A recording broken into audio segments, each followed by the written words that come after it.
Hi అండి, నేను మీ Harsha. Welcome to తెలుగువారి రుచులు. మ్యాగీని ఇలా ఒక్కసారి ట్రై చేయండి. పిల్లలు ఎంతో ఇష్టంగా తింటారు.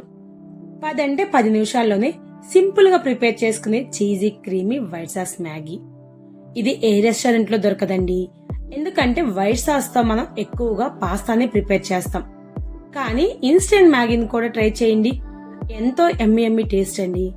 నాకైతే ఈ టేస్ట్ పిచ్చి పిచ్చిగా నచ్చేస్తుంది. అందుకని ఎక్కువగానే ప్రిపేర్ చేసుకుంటాం. మరి మీరు కూడా ట్రై చేయాలనుకుంటున్నారా? లేట్ చేయకుండా ఎలా ప్రిపేర్ చేసుకోవాలో తెలుసుకోవాలంటే చలో మరి కిచెన్ కి. ఈ వైట్ సాస్ మ్యాగీకి సగం టేస్ట్ ఈ వెజీస్ నుండి. ఎక్కువగా స్వీట్ కార్న్, క్యారెట్, కుదిరితే బ్రోకలీ కూడా వేసుకోవచ్చు. ఇవన్నీ సూపర్ హెల్దీ అండి. మరి నేనేం వెజిటేబుల్స్ తీసుకుందానో చూద్దామా? చలో. నేనిక్కడ 2 ఇన్స్టెంట్ మ్యాగీ ప్యాకెట్స్ తీసుకున్నాను. వాటితో పాటు సన్నగా కట్ చేసుకున్న క్యారెట్ ని, అదే విధంగా 1 కప్పు స్వీట్ కార్న్ తీసుకున్నాను.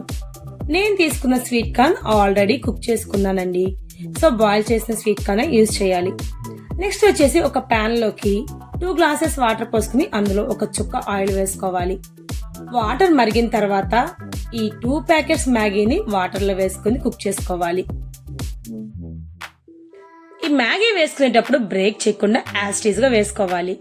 కొంచెం కుక్ అవగానే ఆటోమేటిక్ గా మనకి సేమ్ యాస్టీజ్ స్ట్రక్చర్ లోకి వచ్చేస్తుంది. ఈ మ్యాగీని ఓవర్ కుక్ చేసుకోకూడదండి. జస్ట్ 2 నిమిషాలు ఉడికించుకుంటే చాలు. ఇంకా ఈ 2 నిమిషాల తర్వాత ఇంకా స్టవ్ ఆఫ్ చేసేసుకుని ఈ మ్యాగీ నుండి వాటర్ సపరేట్ చేసుకుని రెడీ చేసుకోవాలి. ఇంకా సెకండ్ స్టెప్ లో సేమ్ పాన్ లోకి బటర్ వేసుకుని ఇందులోకి మనం తీసుకున్న వెజీస్ ఏదైతే ఉన్నాయో అంటే క్యారెట్ అండ్ కార్న్ వేసుకోవాలి. ముందుగా క్యారెట్ కొంచెం క్రంచీగా ఉంటది కాబట్టి జస్ట్ లైట్ గా వేగిన తర్వాత బాయిల్ చేసుకుని రెడీ చేసుకున్న స్వీట్ కార్న్ కూడా ఇందులోకి వేసుకోవాలి. మనం తీసుకున్న ఈ వెజీస్ కూడా మరి ఓవర్ గా కుక్ అవ్వకూడదు. క్యారెట్ వచ్చి క్రంచీగానే ఉండాలండి. అప్పుడే మనకి ఈ వైట్ సాస్ మ్యాగీ చాలా టేస్టీగా ఉంటది. ఇందులో ఫ్లేవర్ కోసం ఒక 1 స్పూన్ వరకు ఒరిగానో, అలాగే 1 స్పూన్ వరకు రెడ్ చిల్లీ ఫ్లేక్స్ వేసుకోవాలి. ఈ ఒరిగానో వల్ల ఈ మ్యాగీ స్పెషల్ టేస్ట్ వస్తుంది. సో ఇప్పుడు ఇంకా ఇందులోకి మనం రెడీ చేసి పెట్టుకున్న మ్యాగీని కూడా వేసుకోవాలి. ఇది వేసుకున్న తర్వాత జస్ట్ 10 సెకండ్స్ పాటు ఈ విధంగా కలుపుకుని స్టవ్ ఆఫ్ చేసుకుంటే చాలండి. ముందుగానే మ్యాగీని ఇలా రెడీ చేసుకున్న తర్వాతే క్రీమీ స్ట్రక్చర్ లో ఉన్న సాస్ ని ప్రిపేర్ చేసుకోవాలి. ఇంకా ఫైనల్ స్టెప్ లో సాస్ ప్రిపేర్ చేసుకోవడం కోసం ఒక పాన్ లోకి 2 స్పూన్స్ వరకు ఆయిల్ వేసుకోవాలి. ఆయిల్ తో పాటు కాస్త బటర్ కూడా వేసుకోవాలి. బటర్ మెల్ట్ అవ్వగానే ఇందులోకి 1 స్పూన్ వరకు మైదా వేసుకోవాలి. మైదా వల్ల మనకి ఈ సాస్ మరింత క్రీమీగా ఉంటది. సో అందుకని మైదాని స్కిప్ చేయకుండా జస్ట్ 1 స్పూన్ అయితే సరిపోతుందండి. ఈ ఆయిల్ లోనే దాన్ని కాస్త ఫ్రై చేసుకోవాలి. ఇంకా ఇందులోకి కట్ చేసుకున్న వెల్లుల్లి కూడా వేసుకోవాలి. వెల్లుల్లి వేసుకున్న తర్వాత మంచి స్మెల్ అయితే రిలీజ్ అవుతుంది. దాని వల్ల టెంప్టింగ్ లా ఉంటదండి.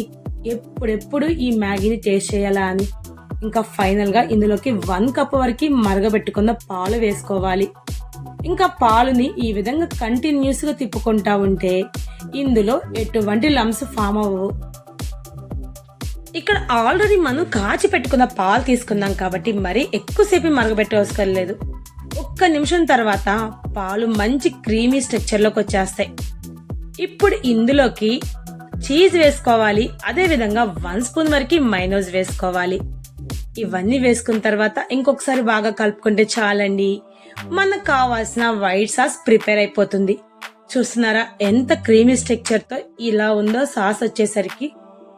ఇంకా ఇందులోకి ఫైనల్ గా ఫ్లేవర్స్ కోసం రెడ్ చిల్లీ ఫ్లేక్స్ ని, అలాగే ఒరిగానోని ఇంకొక 1 స్పూన్ చొప్పున వేసుకోవాలి.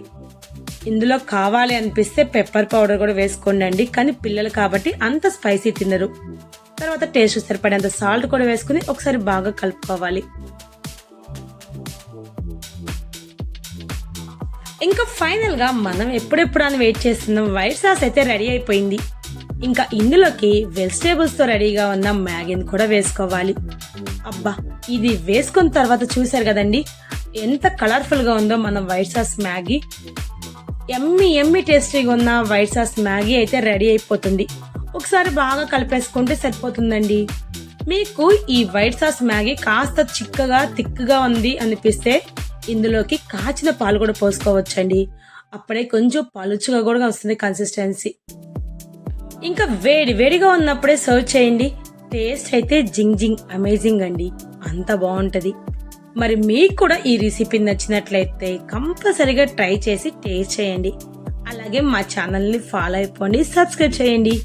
థ్యాంక్ యూ ఫర్ వాచింగ్ అండి. ఇంకొక వీడియోతో మళ్ళీ మీ ముందుకు వచ్చేస్తాం.